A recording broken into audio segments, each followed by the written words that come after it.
Hello guys, welcome to ఏకమైఎస్ academy Hyderabad. మనం discuss చేస్తాం కదా డైలీ కరెంట్ అఫైర్స్ తెలుగులో హిందూ న్యూస్ పేపర్ నుంచి తీసుకున్న అంశాలు. ఇవాళ ఏమున్నాయి చూద్దాము. Let's begin. సో ఇవాళ వచ్చేసి మనకి 8th జూన్కి సంబంధించిన ఈవెంట్స్ ఏమున్నాయి చూద్దాం. 8th జూన్కి సంబంధించిన ఫస్ట్ ఈవెంట్ వచ్చేసి వరుణాస్త్ర అని చెప్పేసి వార్తల్లో ఉంది. మామూలుగా మనకు ఎపిక్స్ ప్రకారం చూసుకుంటే బ్రహ్మాస్త్ర, బ్రహ్మాండాస్త్ర, వరుణాస్త్ర అని వింటూ ఉంటాం కదా. సో ఆ పేర్లతోనే ఇక్కడ వరుణాస్త్ర అని చెప్పేసి ఒకదాన్ని తీసుకొచ్చారు.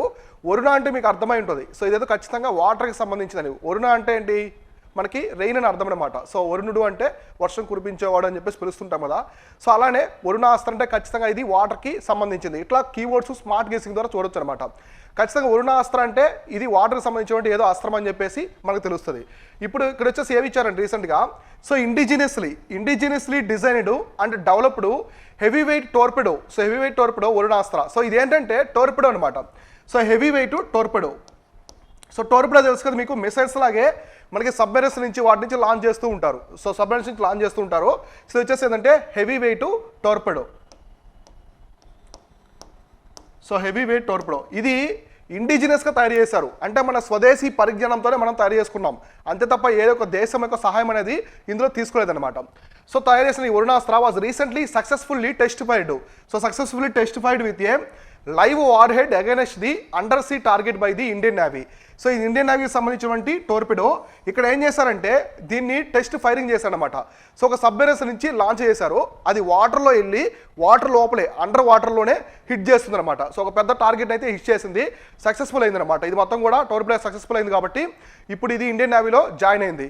ఈ టోర్పెడోస్ అనేవి మీరు ఎక్కువ ఎక్కడ చూస్తుంటారంటే, మామూలుగా మనకి ఏదైనా హాలీవుడ్ వార్ మూవీస్ కావచ్చు చూస్తూ ఉంటారు. మీరు గజీ అటాక్ మూవీ చూస్తారా? సో గాజీ అటాక్ మూవీ అనేది వచ్చింది కదా, దగ్గుబాటి రాణా మూవీ వచ్చింది కదా, అందులో పాకిస్తాన్ వాళ్ళు టోర్పెడోస్ అనేవి లాంచ్ చేస్తూ ఉంటారు. సో ఇవి సబ్మెరైన్స్ నుంచి అనమాట అండర్ వాటర్ లోపల వచ్చి ఇవి పేల్చేస్తాయి. శత్రువుల యొక్క సబ్మెరైన్స్ కావచ్చు వాళ్ళ యొక్క ఆయుధాలని పేల్చేస్తాయి అనమాట. ఇవి టోర్పెడోస్. సో ఇక్కడ మీకు కనిపిస్తున్న ఇమేజ్లో ఇది వచ్చేసి వరుణాస్త్ర అనమాట. ఈ విధంగా రెడ్ కలర్లో ఒక గ్యాస్ సిలిండర్ లాగా ఉంది కదా. సో కొంచెం చాలా పెద్దగా పొడుగుగా ఉంటుంది అనమాట. సో ఇది వరుణాస్త్ర టోర్పెడో. తర్వాత దీన్ని ఎవరు డిజైన్ చేశారు? సో దీన్ని ఎవరు డిజైన్ చేశారంటే, so it was designed and developed by Vizag based naval science and technology laboratory. So NSTL అని చెప్పేసి ఒక ఆర్గనైజేషన్ ఉంటుంది. ఈ ఎన్ఎస్టిఎల్ ఏంటంటే naval science and technological laboratory. So naval science and technological laboratory ఇది ఎక్కడ ఉంటుందంటే విశాఖపట్నంలో ఉంటుంది. సో విశాఖపట్నం పోర్ట్ అనేది మేజర్గా మనకి ఈస్టర్న్ నావల్ కమాండ్. సో మనకి ఈస్టర్న్ కోస్ట్ ఉంది కదా. సో భారతదేశంలో మనం చూసుకుంటే ఈస్టర్న్ కోస్ట్ మొత్తం కూడా వైజాగ్ దగ్గర, ఈ వైజాగ్ ప్రాంతంలో ఇలా ఉన్నప్పుడు వైజాగ్ ప్రాంతం అంతా కూడా ఈస్టర్న్ కోస్ట్ నావల్ కమాండ్ మొత్తం కూడా హెడ్ క్వార్టర్స్ ఏదంటే వైజాగ్ అనమాట, విశాఖపట్నం. సో విశాఖపట్నంలోని ఈ ఆర్గనైజేషన్ అనేది దీన్ని తయారు చేసింది అనమాట. ఇది ఏది naval science and technological laboratory అనేది తయారు చేసింది under the DRDO. So defence research and development organisation. So DRDO and its manufactured by the Bharat dynamics limited. ఇక్కడ ఈ టోర్పెడోని డిజైన్ చేయడం కానీ దానికి ఒక ప్లాన్ ఇవ్వడం, సో ఎలా చేయాలి మొత్తం అని చెప్పేసి ఈ ఎన్టీఎస్ఎల్ వాళ్ళు ఎన్ఎస్టిఎల్ వాళ్ళు ఇచ్చారు. తర్వాత దీన్ని మొత్తానికి ఫైనాన్స్ చేసి మొత్తం చేసేది అంటే డిఆర్డిఓ కింద చేస్తారు. ఇక్కడ మ్యానుఫ్యాక్చరింగ్ చేసేవాళ్ళు వేరుంటారు. సో మ్యానుఫ్యాక్చరింగ్ ఎవరు చేస్తున్నారు? సో డిజైన్డ్ డెవలప్డ్ వచ్చేసి వైజాగ్ బేస్డ్ ఎన్ఎస్టిఎల్, ఇది డిఆర్డిఓ కింద చేస్తున్నారు.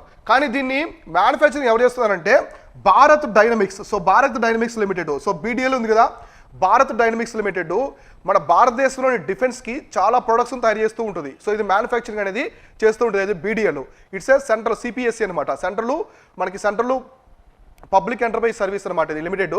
కాబట్టి సెంట్రల్ గవర్నమెంట్కి సంబంధించిన అనుబంధ సంస్థ ఇది. ఈ భారత్ డైనమిక్స్ లిమిటెడ్ అనేది మ్యానుఫ్యాక్చరింగ్ అయితే చేస్తూ ఉంటుంది. కాబట్టి టోర్పెడోస్ అనేవి ఇక్కడ ఇంపార్టెంట్ థింగ్ ఏంటంటే, ఈ టోర్పెడో అనేది అండర్ సీలోని శత్రువుల యొక్క టార్గెట్స్ని ధ్వంసం చేస్తుంది.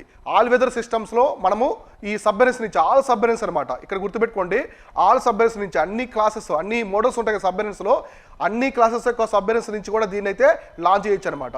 సో కాబట్టి మీరు ఇక్కడ ఏం చేస్తారంటే, మన ఇండియాలో మేజర్గా న్యూక్లియర్ సబ్మెరైన్స్ ఇవి ఉంటాయి కదా.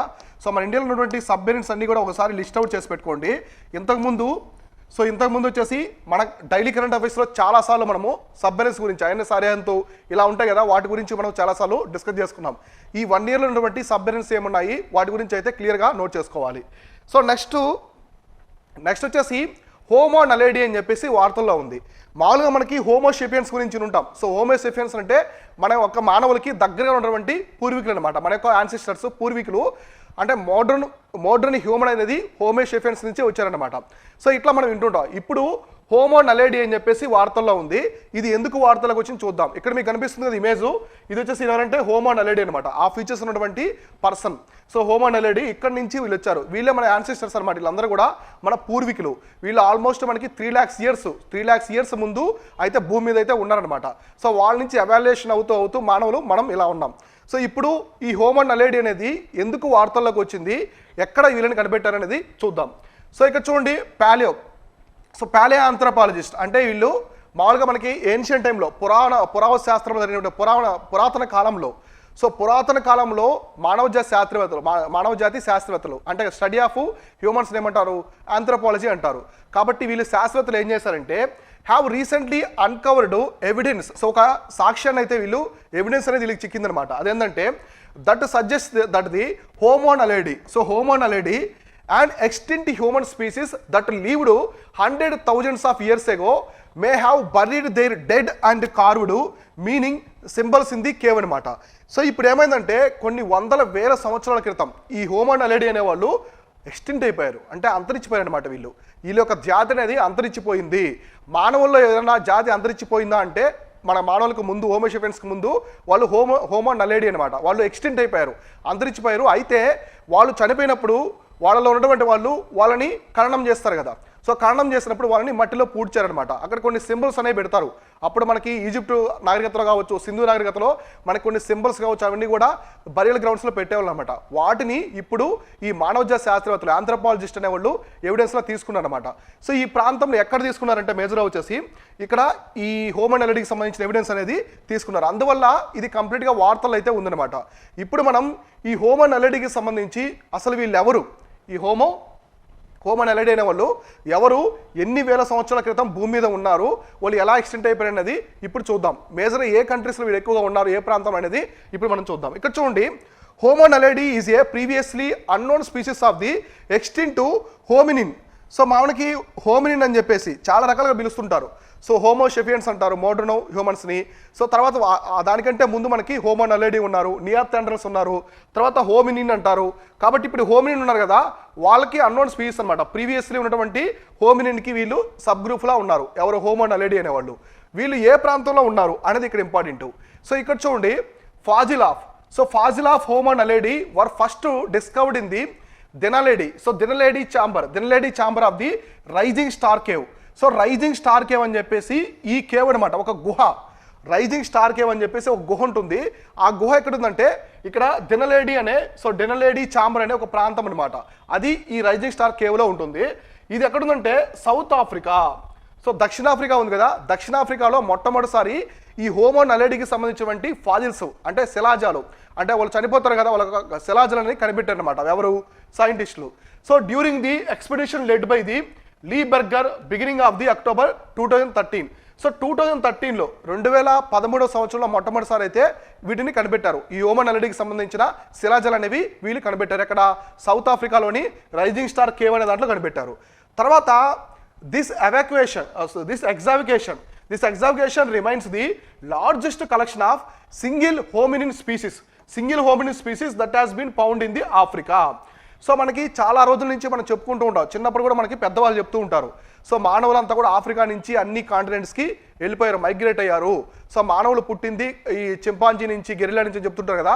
సో వాళ్ళు ఈ చింపాంజీ నుంచి వచ్చినప్పుడు వాళ్ళందరూ కూడా ఆఫ్రికా నుంచే వచ్చారని చెప్పేసి మనకి పెద్దవాళ్ళు చెప్తూ ఉంటారు కదా. సో ఈ ఆఫ్రికాలో చాలా టైప్స్ ఆఫ్ హ్యూమన్స్, అంత మనకి హోమో నలేడి కావచ్చు, హోమినిన్ కావచ్చు, ఇట్లా కనిపెట్టారు కదా. అంటే ఆఫ్రికా మొత్తం మీద, సో ఇప్పటి వరకు ఆఫ్రికా మొత్తం మీద చేసిన ఈ మానవుల యొక్క ప్రయోగంలో లార్జెస్ట్ కలెక్షన్ ఏదైనా ఉందా అంటే అది కూడా హోమినిన్కి సంబంధించి ఏదైనా లార్జెస్ట్ కలెక్షన్ కనిపెట్టారా సైంటిస్టులు అంటే అది ఇదే అనమాట. ఏది, సౌత్ ఆఫ్రికాలోనే కనిపెట్టారు. ఇదే మొట్టమొదటిసారి అయితే అంత పెద్ద లార్జెస్ట్ కలెక్షన్లో ఈ ఆంథ్రోపాలజిస్ట్ అయితే కనిపెట్టారు. తర్వాత వీళ్ళు ఎప్పుడు నివసించారు, సో మేజర్గా ఇక్కడ ఏ ప్రాంతంలో ప్రయోగాలు చేస్తున్నారు, సౌత్ ఆఫ్రికాలో చేస్తున్నారు, దక్షిణాఫ్రికాలో. సో దక్షిణాఫ్రికాలో వీళ్ళైతే ప్రయోగాలు చేస్తున్నారు. వీళ్ళు ఎప్పుడు నివసించారు, సో ఎన్ని వేల సంవత్సరాల క్రితం నివసించారంటే ఆల్మోస్ట్ మనకి 3,35,000 సంవత్సరాల నుంచి 2,36,000 సంవత్సరాల మధ్యలో వీళ్ళైతే నివసించారనమాట భూమి మీద. సో భూమి మీద ఈ హోమో నలేడి ఎప్పుడు ఉన్నారంటే 3,35,000 సంవత్సరాల నుంచి 2,36,000 సంవత్సరాల మధ్యలో ఆ పీరియడ్లో ఉన్నారు. ఆల్మోస్ట్ ల్యాక్స్ ఆఫ్ ఇయర్స్ ముందు, మనకంటే కొన్ని లక్షల సంవత్సరాల క్రితమే వాళ్ళు ఉన్నారనమాట. తర్వాత హైటు వాళ్ళు వచ్చేసి 4 feet 9 ఇంచెస్ వరకు ఉండేవాళ్ళు అనమాట. హైట్ అనేవాళ్ళు 4 feet 4 అడుగుల 9 ఇంచెస్ వరకు యావరేజ్ హైట్ అనేది వాళ్ళు ఉండేవాళ్ళు. ఇక్కడ వెయిట్ చూసుకుంటే 88 to 123 lbs అనమాట. అంటే ఆల్మోస్ట్ 40 to 55 kgs అనేవాళ్ళు వెయిట్ ఉండేవాళ్ళు. అంటే హైట్ అనేది మనంతా హైట్ ఉండేవాళ్ళు కాదు, తక్కువ ఉండేది అనమాట. యావరేజ్ హైట్ అనేది 4.9 వరకు ఉండేవాళ్ళు అనమాట. 4 feet 9 ఇంచెస్ వరకు. సో వాళ్ళ వెయిట్ కూడా చాలా తక్కువ ఉంటారు. సో హైట్ తక్కువ ఉన్నారు కాబట్టి ఆటోమేటిక్గా వెయిట్ కూడా తక్కువ ఉండేవాళ్ళు. వాళ్ళు 40 నుంచి 55 kgs వరకు ఉండేవాళ్ళు అనమాట. తర్వాత ఇక్కడ చూడండి Homo naledi. So Homo naledi appears to have lived near the same time as the early ancestors of the modern humans. So ఇప్పుడు మోడ్రన్ హ్యూమన్స్ ఉన్నారు కదా, అంటే మనం ఉన్నాం కదా, మనం అంతా కూడా మోడ్రన్ హ్యూమన్స్ నుంచి, హోమోషెఫియన్స్ ఉన్నారు కదా, వాళ్ళ నుంచి వచ్చామన్నమాట. అయితే ఈ మోడ్రన్ హ్యూమన్స్ నివసించే టైంకే కంటెంపరీగా హోమో నలేడి కూడా ఉన్నారనమాట. సో హోమో నలేడి అంతరించిపోయిన తర్వాతే మోడ్రన్ హ్యూమన్స్ అనేవారు రాలేదు. ఈ మోడ్రన్ హ్యూమన్స్ అనేవాళ్ళు ఈ హోమో నలేడి అనేవాళ్ళు కంటెంపరీగా ఉన్నారు. సో ఇద్దరు ఒకే టైంలో ఉన్నారని చెప్పేసి ఇక్కడైతే ఈ ఆంథ్రోపాలజిస్ట్ అనేవాళ్ళు ఎవిడెన్స్ అనేది తీసుకొని చెప్పాడనమాట. కాబట్టి ఇలాంటి కాన్సెప్ట్స్ చాలా ఇంపార్టెంట్ మీకు ప్రిలిమ్స్ ప్రకారమే కాకుండా మెయిన్స్ ప్రకారం కూడా. సో మెయిన్స్ ప్రకారం ఆంథ్రోపాలజీలో ఆప్షనల్ ప్రకారం కూడా అడుగుతూ ఉంటారు. నెక్స్ట్ మనకి ఇట్లాంటి కాన్సెప్ట్స్ అని నోట్ చేసి పెట్టుకోండి ఎగ్జామినేషన్ పరంగా. సో నెక్స్ట్ ఈవెంట్ చూద్దాం. సో నెక్స్ట్ ఈవెంట్ వచ్చేసి Fatah missile. So Fatah missile అని చెప్పేసి వార్తల్లో ఉంది. ఫతా మిసైల్ అని చెప్పేసి వార్తల్లో ఉంది. ఇక్కడ చూడండి ఇరాన్, ఏ కంట్రీ అంటే Iran. So Iran has recently unveiled it's first ever hypersonic missile. So ఇదేంటంటే ఇరాన్కి సంబంధించిన మొట్టమొదటి హైపర్సోనిక్. ఇక్కడ ఏంటిది హైపర్సోనిక్, ఇది ఆల్మోస్ట్ సౌండ్కి చాలా రెట్ల కంటే వేగంతో వెళ్తుంది. సౌండ్ కంటే కూడా ధ్వని కంటే చాలా రెట్ల వేగంతో, కొన్ని రెట్ల వేగంతో స్పీడ్గా పోద్దనమాట ఈ మిసైలు. మనకి ధ్వని కంటే వేగంగా వెళ్ళేది సోనిక్ ఉన్నాయన్నమాట. సోనిక్ మిసైల్స్ అనేవి sonic, super sonic, hyper sonic ఇలా అంటుంటారు కదా. ఈ మిసైల్స్ అన్నీ కూడా ధ్వని కంటే చాలా వేగంతో వెళ్ళి శత్రువుల యొక్క స్థావరాల్ని, శత్రువుల యొక్క టార్గెట్ని ధ్వంసం చేస్తూ ఉంటాయి. ఇప్పుడు ఇది ఎవరికి సంబంధించిందంటే ఇరాన్ దేశానికి అయితే సంబంధించిందన్నమాట. సో ఇరాన్ దేశానికి సంబంధించిన మొట్టమొదటి హైపర్సోనిక్ మిసైల్స్ వీళ్ళైతే లాంచ్ చేశారు. So Fatah which says can penetrate missile defence systems and will give a military edge అనమాట. అంతే కదా, ఇప్పుడు ఏదైనా ఒక కొత్త మిసైలు, అడ్వాన్స్డ్ మిసైల్ అనేది ఒక దేశం యొక్క అమ్ముల పొదిలోకి వచ్చిందంటే దాని అర్థం ఏంటి, వాళ్ళకి డిఫెన్స్ అనేది స్ట్రాంగ్ అవుతుందనే కదా. ఇప్పుడు ఇరాన్కి సంబంధించి కూడా ఈ ఫతా మిసైల్ అనేది ఆడవడం వల్ల, వాళ్ళకి డిఫెన్స్లో యాడ్ అవడం వల్ల వాళ్ళ దేశంలో ఉన్నటువంటి మిలిటరీ కూడా కొంచెం స్ట్రాంగ్ అయిందని చెప్పేసి చెప్పొచ్చు అనమాట. తర్వాత దీని గురించి చూద్దాం, ఇది వార్తల్లో ఉంది. Next it is an intermediate range ballistic missile developed by Iran. So ఇదేంటంటే ఇంటర్మీడియట్ అనమాట, intermediate range ballistic missile, long range కాదు, intermediate range ballistic missile. It's not a cruise missile, it's a ballistic missile. Already difference చాలాసార్లు చెప్పాను ballistic మిసైల్కి cruise missile సంబంధించి. So ఇక్కడ ఇదేంటంటే ballistic missile అనమాట, డెవలప్డ్ బై ఇరాన్. సో దేన్ని develop చేస్తారంటే, ఎవరు డెవలప్ చేస్తారంటే ఇరాన్ వాళ్ళే డెవలప్ చేశారు. తర్వాత it can travel at a hypersonic speeds of up to 15 times speed of the sound that can penetrate missile defence system. So ఇప్పుడు నేనేం చెప్పాను మీకు, ఈ ధ్వని కంటే ఆల్మోస్ట్ కొన్ని రెట్ల వేగంతో వెళ్తుంది ఏది హైపర్సోనిక్ అనేది. అంటే హైపర్సోనిక్ అంటే అర్థం ఏంటంటే ధ్వని కంటే కూడా 15 రెట్లు వేగంతో. సో ధ్వని అంటే మన సౌండ్ అనమాట. ఇప్పుడు సౌండ్ చేసామంటే అంత దూరం ఎంత స్పీడ్లో వెళ్తుందో ఆ స్పీడ్ కంటే కూడా 15 రెట్ల వేగం స్పీడ్తో వెళ్తుంది హైపర్సోనిక్ అనేది. సూపర్ సోనిక్ అనేది ఆల్మోస్ట్ మనకి 10 times స్పీడ్ వెళ్తుంది. హైపర్సోనిక్ అనేది ఇంకా పోతుంది. మన ఇండియాలో హైపర్సోనిక్ అంటే రీసెంట్గా మనకి బ్రహ్మోస్ దాన్ని తీసుకొచ్చారు. బ్రహ్మోస్ని హైపర్సోనిక్ మిసైల్స్గా అడ్వాన్స్డ్గా డెవలప్ చేశారు. బ్రహ్మోస్ మిసైల్ ఎప్పటి నుంచో మనకి బ్రహ్మోస్ మిసైల్స్ ఉంది, అందులో అడ్వాన్స్ స్టేజ్ అని తీసుకొస్తూ ఉన్నారు. రీసెంట్గా బ్రహ్మోస్ని కూడా హైపర్సోనిక్ మిసైల్స్గా మార్చారనమాట ఇట్లా. సో కాబట్టి ఇది అంత వేగంతో 15 రెట్ల వేగంతో, సో ధ్వని కంటే కూడా 15 రెట్లు వేగంతో వెళ్ళి శత్రువు యొక్క టార్గెట్ని అయితే ధ్వంసం చేస్తుంది. తర్వాత it has range of 1400 kilometers and used a solid propellants allowing high manoeuvrability. So ఇక్కడ చూడండి దీని యొక్క టార్గెట్ ఇక్కడ ఇంటర్మీడియట్ రేంజ్ అన్నారు, లాంగ్ రేంజ్ అని చెప్పలేదు. లాంగ్ రేంజ్ అంటే ఆల్మోస్ట్ మనకి 5000 kilometers అలా ఉంటుంది. ఇప్పుడు ఇక్కడ ఇంటర్మీడియట్ రేంజ్ అంటే అర్థం ఏంటి, తక్కువ డిస్టెన్స్లో ఉన్నటువంటి దాన్ని హిట్ చేస్తుంది అనమాట. అంటే ఇది 1400 kilometers దూరం ఉన్నటువంటి టార్గెట్ని కూడా హిట్ చేస్తుంది. హైపర్సోనిక్ అయితే వేగంగా వెళ్తుంది అనమాట. So compared to other missiles వేగంగా వెళ్తుంది. ఇంటర్మీడియట్ రేంజ్ 1400 kilometers లోపు ఉన్నటువంటి శత్రువుల యొక్క స్థావరాలు ఇవంటి కూడా ధ్వంసం అయితే చేస్తుంది అనమాట. ఇది దీనికి సంబంధించినటువంటి కంప్లీట్ ఇన్ఫర్మేషన్. ఇక్కడ గుర్తుపెట్టుకోండి, ఈ ఫతా మిసైల్ అనేది ఏంటంటే ఇరాన్కి సంబంధించింది. సో ఒక్కొక్కసారి ఇక్కడ కొన్ని కీవర్డ్స్ కూడా ఉంటాయి, మీకు మిసైల్కి సంబంధించి కొన్ని కీవర్డ్స్ ఉంటాయి. మీకు హిందూ నేమ్స్ ఉన్నాయనుకోండి, ఎక్కువ హిందూ నేమ్ మిసైల్స్ ఉంటే ఖచ్చితంగా మ్యాక్సిమం 99% అవి ఇండియాకి సంబంధించే ఉంటాయి. ఒకవేళ ఈ మిసైల్స్ వీటి నేమ్ అనేది ఇస్లాం నుంచి నేమ్ ఉంటాయి, ముస్లిమ్స్ నుంచి నేమ్ అనేది ఉంటే, ఇస్లాం నేమ్ అనేది ఎక్కువగా ఉంటే మనకి మిడిల్ ఈస్ట్ అయినా సంబంధించి ఉంటుంది, లేదా పాకిస్తాన్కి సంబంధించినే ఉంటాయన్నమాట. ఇలా కూడా దాన్ని ఐడెంటిఫై చేయొచ్చు. తర్వాత మనకి జపాన్కి సంబంధించి కావచ్చు, సౌత్ కొరియా సంబంధించి, నార్త్ కొరియా, తర్వాత చైనా, ఈ ప్రాంతం సౌత్ ఈస్ట్ ఏషియాలో ఉండే మిసైల్స్ అనేవి మోస్ట్లీ మనం ఇంకొక పేరుతో ఉంటాయి. కాబట్టి ఇలా కూడా ఎలిమినేషన్ ప్రాసెస్ ద్వారా చేయొచ్చు అనమాట, డైరెక్ట్ క్వశ్చన్స్ అడిగినప్పుడు. కాబట్టి ఇవన్నీ కూడా ఫ్యాక్ట్స్ నోట్ చేసి పెట్టుకోండి. సో నెక్స్ట్ ఈవెంట్ వచ్చేసి gulf of Mannar marine national park. రీసెంట్గా మనము డ్యూగాంగ్కి సంబంధించి, అంటే సీకవ్ అంటారు డ్యూగాంగ్ అని, ఇది ఒక ఎనిమల్ అనమాట, మమ్మెలు సముద్రం లోపల ఉంటుంది. దాని గురించి మనం డిస్కస్ చేసుకున్నాం లాస్ట్ మంత్ 28 ఏప్రిల్ ఆ టైంలో, మనం ఏప్రిల్ 28 ఆ టైంలో డిస్కస్ చేసాం డ్యూగాంగ్కి సంబంధించి. సో ఈ డ్యూగాంగ్ అనేది చాలా చాలా ఇంపార్టెంట్ ఎనిమల్, సీకవ్ అంటారు దీన్ని. సో సముద్రపు ఆవు అని పిలుస్తారు. ఇవి ఎక్కువగా ఎక్కడ ఉంటాయంటే ఈ గల్ఫ్ ఆఫ్ మనకి ఈ మెరీన్ నేషనల్ పార్క్లో ఉంటాయి. సో మెరీన్ నేషనల్ పార్క్లో మనకి ఎక్కువగా ఉంటాయి, ఇవి వచ్చేసి ఎక్కువగా ఉంటాయి. అయితే మనకి మేజర్గా మనం చూసుకుంటే Gulf of Mannar National park ఎక్కడ అంటే తమిళనాడు రాష్ట్రంలో ఉంటుంది. ఈ ప్రాంతంలో ఎక్కువగా ఉంటాయి. హిందూ మహాసముద్రంలోనే కాకుండా పసిఫిక్ మహాసముద్రంలో కూడా ఈ డ్యూగాంగ్ అయితే ఎక్కువ ఉన్నాయన్నమాట. కాకపోతే ఎక్కువ పాపులేషన్, సో ఎక్కువ మోస్ట్ పాపులేషన్ అనేది వీటికి సంబంధించిన జనాభా అనేది మన ఈ ప్రాంతంలో ఉంటాయి. ఇప్పుడు ఎందుకు వార్తల్లోకి వచ్చింది? సో ఇక్కడ మీకు కనిపిస్తుంది కదా, ఇది వచ్చేసి డ్యూగాంగ్ అనమాట. ఇది డ్యూగాంగ్ అంటారు, దీన్నే సీకవ్ అని కూడా పిలుస్తారు. సో ఇంతకుముందు కూడా డిస్కస్ చేశాను, సీకవ్ అని చెప్పేసి పిలుస్తారు. అయితే ఇప్పుడు ఇది ఓకే, ఇప్పుడు ఈ Gulf of Mannar marine national park అనేది ఎందుకు వార్తల్లోకి వచ్చింది అనేది చూద్దాం. So the director of Gulf of Marine national Park Mannar, so Gulf of Mannar marine national Park recently bagged a UNESCO Michel Batisse award 2023. So యునెస్కోకి సంబంధించింది, మనకు వరల్డ్ హెరిటేజ్ సైట్స్ అనేది ఇస్తూ ఉంటుంది కదా, యునెస్కోకి సంబంధించిన సో మైకేల్ బెటిస్సీ అవార్డు 2023 అనేది ఈ మెరీన్ నేషనల్ పార్క్ ఇచ్చారనమాట. So Gulf of Mannar marine national park ఇచ్చారని చెప్పేసి ఆ నేషనల్ పార్క్కి సంబంధించిన డైరెక్టరు ఇక్కడ ఇన్ఫార్మ్ చేశారు. తర్వాత it is designated as a biosphere reserve. The Gulf of Mannar is one of the biologically richest coastal regions. So richest coastal in the mainland of India. So ఈ Gulf of Mannar National park అనేది మనకి marine biodiversity అనేది చాలా ఎక్కువగా ఉంటుంది compare to other marine. మిగతా దేశాల యొక్క మెరీన్ నేషనల్ పార్క్తో కంపేర్ చేసుకుంటే మన ఈ మెరీన్ నేషనల్ పార్క్ అనేది చాలా ఎక్కువగా బయోడైవర్సిటీ ఉంటుంది. చేపలు కావచ్చు, క్రాప్స్ కావచ్చు, అంటే మనకు సముద్రంలో ఉండే జీవులు అనేవి చాలా ఎక్కువగా ఉంటాయి అనమాట. ఈ ప్రాంతంలో చాలా చాలా ఎక్కువ ఉంటాయి, ఈ రిమైనింగ్ ప్రాంతాల్లో దేంతో పోల్చుకున్నా కూడా. సో అందువల్ల ఇది రిచ్ బయోడైవర్సిటీ అనేది ఎక్కువగా ఉంటుంది. It is the first marine biosphere reserve in the South and South East Asia. This is the very very important point here. So ఇక్కడ ఈ Gulf of Mannar marine national park అనేది మన South Asia మనకి South Asia అంటే మొత్తం దక్షిణ ఆసియాలోనే కాకుండా మనకి ఆగ్నేయ ఆసియా దేశాలు కూడా, మన ఏషియన్ కంట్రీస్ ఉన్నాయి కదా, ఈ కంట్రీసు మనకి తర్వాత సౌత్ ఏషియా దక్షిణాసియా కంట్రీస్ మొత్తంతో కంపేర్ చేసుకున్నా కూడా మొట్టమొదటి మెరీన్ నేషనల్ పార్క్ ఏదంటే ఈ గల్ఫ్ ఆఫ్ మన్నార్ అనమాట.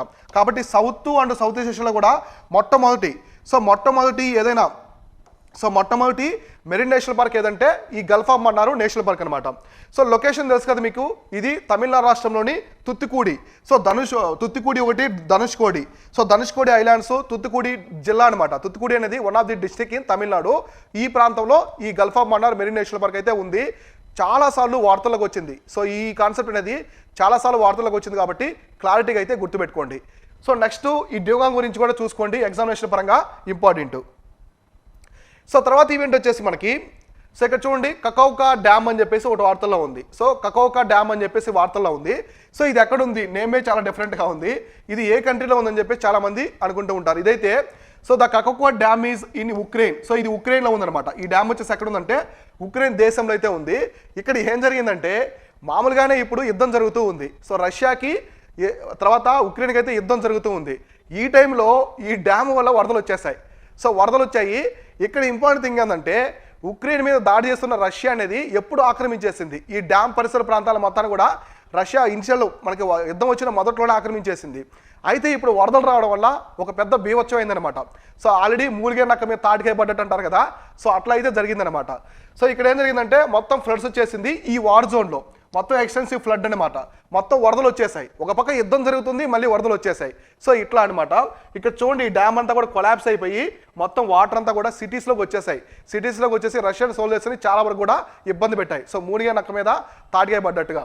సో ఇక్కడ తర్వాత వచ్చేసి ఇప్పుడు ఇది వార్తల్లో ఉంది, ఓకే. నెక్స్ట్ వచ్చేసి లొకేటెడ్. ఈ డ్యామ్ గురించి చూద్దాం. జాగ్రఫీ పరంగా ఈ డ్యామ్ అనేది చాలా క్రూషియల్.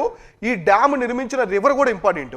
ఎందుకంటే యూరోప్లో ఇది one of the largest river. యూరోప్లో ఉన్నటువంటి ఇంపార్టెంట్ లార్జెస్ట్ రివర్స్ ఏమున్నాయి, ఈ రివర్ యొక్క గొప్పతనం ఏంటో కూడా స్పెషల్ థింగ్స్ ఏమున్నాయో చూద్దాం. So it is located on the Dnieper. So Dnieper river, D silent ఇక్కడ. సో ఇది నైపర్ రివర్ అని చెప్పేసి ఒక రివర్ మీద అయితే నిర్మించారనమాట. ఏది ఈ కకోగా డ్యామ్ అనేది దీని మీద నిర్మించారు. ఇన్ సదరన్ ఉక్రెయిన్, సో దక్షిణ ఉక్రెయిన్లో ఉంటుంది. The dam was under the control of the Russian military. So ఇందాక చెప్పాను కదా, ప్రెజెంట్ ఇది which was seized in the early days of the Russian invasion on Ukraine. అంటే యుద్ధం జరిగిన మొదట్లోనే ఈ డ్యామ్ యొక్క పరిసర ప్రాంతాలు, సో దక్షిణ ఉక్రెయిన్ మొత్తాన్ని కూడా ఈ రష్యా వాళ్ళు ఆక్రమించారు. కాబట్టి ఈ డ్యామ్ యొక్క పరిధి అంతా కూడా రష్యా పరిధిలోనే ఉంది. ఇప్పుడు అక్కడే వరదలు అనేవి వచ్చాయన్నమాట. సో తర్వాత it holds volumes about the equal to the Great Salt Lake in the US state of Ottawa. So Ottawa ఉంది కదా, యుఎస్లో ఒతావాలో ఉన్నటువంటి గ్రేట్ సాల్ట్ లేక్ ఉంటుంది. ఇక్కడ గ్రేట్ సాల్ట్ లేక్ అని చెప్పేసి ఒక పెద్ద ఉప్పు నీటి సరస్సు ఉంటుంది యుఎస్లో. దాంట్లో ఎన్ని వాటర్ ఉన్నాయో, సో దానికి వాల్యూమ్ ఆఫ్ వాటర్ అనమాట. వాల్యూమ్ అనేది చూసుకుంటే అక్కడ ఎంత ఉందో ఎగ్జాక్ట్లీ గ్రేట్ సాల్ట్ లేక్లో ఎంత వాల్యూమ్ ఉందో ఇక్కడ కూడా ఈ వాటర్ అనేది అంత వాల్యూమ్ ఉంటుందని చెప్పేసి ఇక్కడే చెప్తున్నారు. అంటే కంపేర్ చేస్తున్నారు. యుఎస్ ఉతాహలో ఉండేవే గ్రేట్ సాల్ట్ లేక్తో ఈ డ్యామ్ని, కకోవా డ్యామ్ని కంపేర్ చేస్తున్నమాట. అంత వాల్యూమ్ అయితే సేమ్ వాల్యూమ్ ఉందని చెప్తున్నారు. ఇక్కడ నైపర్ రివర్ అనేది చాలా ఇంపార్టెంట్ ఉక్రెయిన్ నుంచి. రీసెంట్గా మనకి కొన్ని స్టేట్ పీసెస్లు సెంట్రల్ ఎగ్జామ్స్లో కూడా వీటికి సంబంధించి అడిగారు. ఇప్పుడు మనం ఆ నైపర్ రివర్ గురించి చూద్దాం. సో నైపర్ రివర్ గురించి మీకు ఎక్స్ప్లెయిన్ చేస్తాను చూడండి. ఈ నైపర్ రివర్ అనేది ఏంటంటే మామూలుగా మేజర్గా, సో నైపర్ రివర్ మనకి యూరోప్లో చూసుకుంటే, యూరోప్లో లాంగెస్ట్ రివర్ ఏంటి, యూరోప్లో లాంగెస్ట్ రివర్ వచ్చేసి Volga. So Volga river, so Volga river వచ్చేసి యూరోప్ మొత్తం మీద one of the longest river అనమాట. లార్జెస్ట్ రివర్ ప్రకారం చూసుకున్నా ఉంటే నెక్స్ట్ మనకి డాన్యూబ్. సో రివర్ డాన్యూబ్ అనేది, సో రివర్ డాన్యూబ్ అనేది సెకండ్ లాంగెస్ట్ రివరు యూరోప్లో. చాలా చాలా ఇంపార్టెంట్ ఇది కూడా.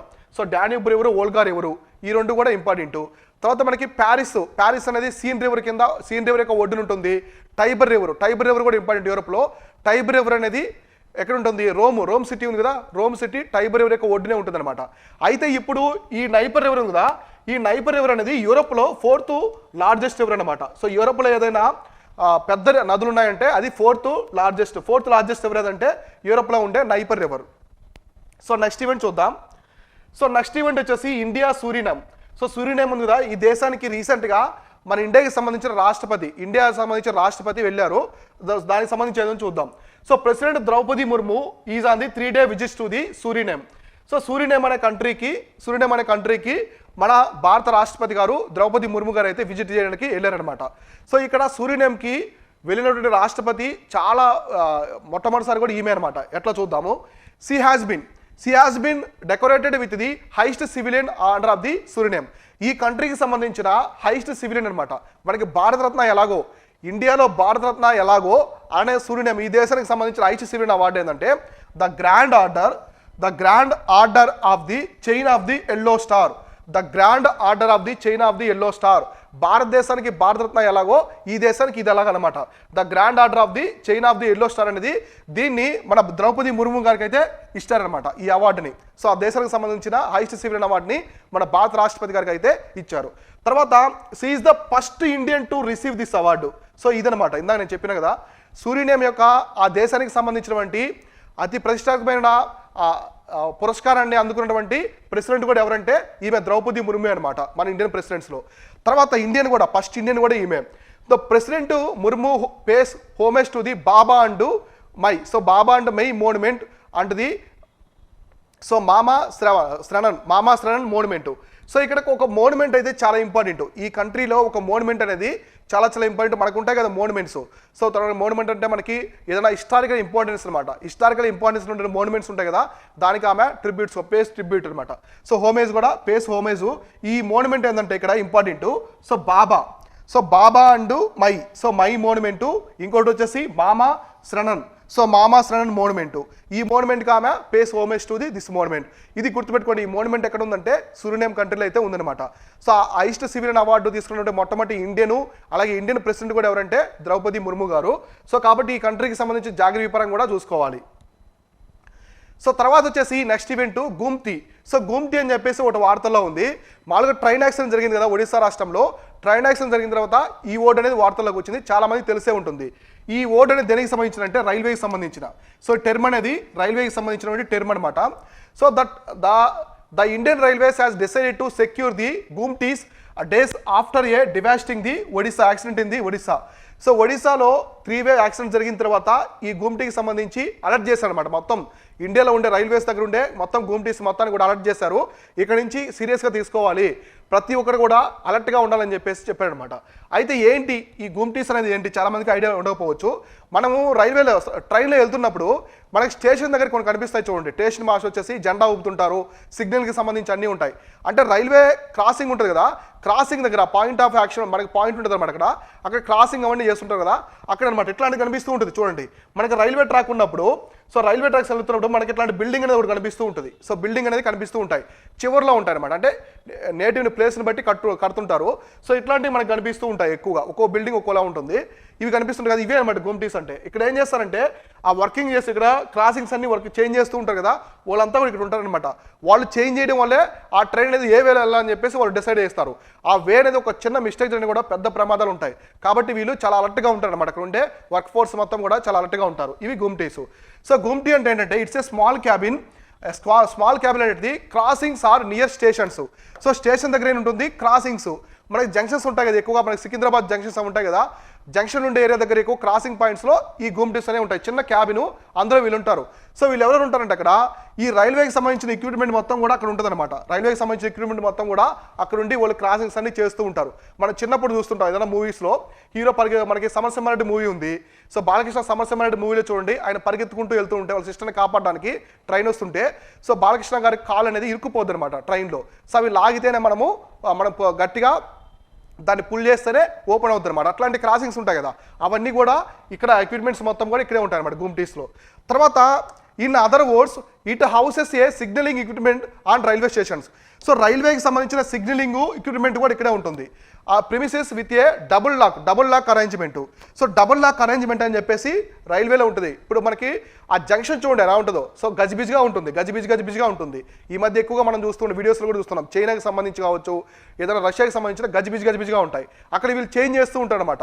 వాళ్ళు క్రాసింగ్స్ అవన్నీ చేంజ్ చేయడం వల్ల డబల్ చెక్, ఈ డబుల్ లాక్ అరేంజ్మెంట్ ఇవన్నీ చేయడం వల్ల ట్రైన్ అనేది ఏ రూట్లో వెళ్ళాలని చెప్పేసి వాళ్ళు డిసైడ్ చేస్తారు. సో అట్లా రూట్ మ్యాప్ అనేది ఇస్తారనమాట. కాబట్టి గూమ్టీ అంటే ఏంటంటే ఇక్కడ దానికి సంబంధించిన ఎక్విప్మెంట్స్, క్రాసింగ్ సంబంధించిన ఎక్విప్మెంట్స్ మొత్తం కూడా ఇక్కడ ఉంటారనమాట. ఇది దీనికి సంబంధించినటువంటి ఇంపార్టెంట్ ఇన్ఫర్మేషన్. టర్మ్స్ అనమాట. టర్మ్స్ ఇన్ న్యూస్ అని అడుగుతుంటారు కదా, నేను ఎక్స్ప్లెయిన్ చేస్తాను, మీకు సపరేట్గా ఇస్తాను టర్మ్స్ ఇన్ న్యూస్ అని చెప్పేసి కొన్ని వీడియోస్ వార్తల్లో వచ్చేవి, చాలా ఇంపార్టెంట్. అవి కూడా ఎగ్జామినేషన్ పరంగా ఎక్కువ అడుగుతున్నారు. ఈ మధ్య యూపీఎస్సీలో కూడా టర్మ్స్ ఇన్ న్యూస్ అనేది చాలా ఎక్కువగా అడుగుతూ ఉన్నారు.